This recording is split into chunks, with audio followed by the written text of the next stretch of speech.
ఈరోజు ఆదోని జిల్లా సాధన జేఏసీ మరియు అన్ని వచ్చిన రాజకీయ పార్టీలు ఒక తెలుగుదేశం మినహాయించి దాదాపుగా అన్ని విద్యార్థి, మహిళా, ప్రజా సంఘాల మద్దతు ప్రకటించాయి.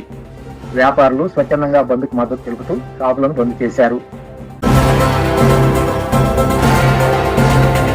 ఆదోని కొత్త బస్టాండ్ డిపో దగ్గర కొంతసేపు పోలీసులు మరియు ఉద్యమకారుల మధ్య ఉద్రిక్త పరిస్థితి నెలకొన్నప్పటికీ టూటౌన్ సిఐ రాజశేఖర రెడ్డి చాకచక్యంగా ఉద్యమకారులను ఎదుర్కొని ప్రభుత్వ ఆస్తులకు ఎలాంటి నష్టం వాటిల్లకుండా భద్రత పటిష్టం చేశారు. ముఖ్యంగా ఆదోని జిల్లా సాధన విషయంలో రాజకీయ నాయకుల కపట నాటకం స్పష్టంగా కనిపించింది.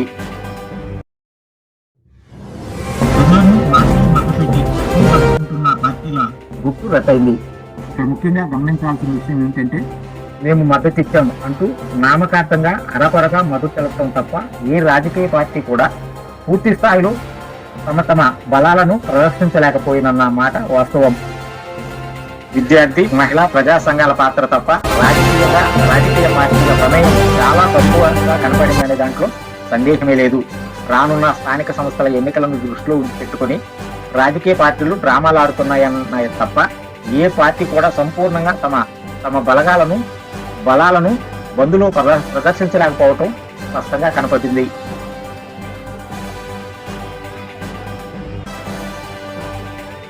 కేవలం ప్రజలను మభ్యపెట్టే ప్రయత్నంలో అన్ని పార్టీలు తమ ద్వంద్వ ప్రక్రియలను ప్రదర్శించాయో తప్ప ఇందులో టీడీపీ మాత్రం కంప్లీట్ గా బంద్ను బహిష్కరించినట్టు ఎక్కడా తమ నాయకులు కనపడకుండా జాగ్రత్త పడ్డారు.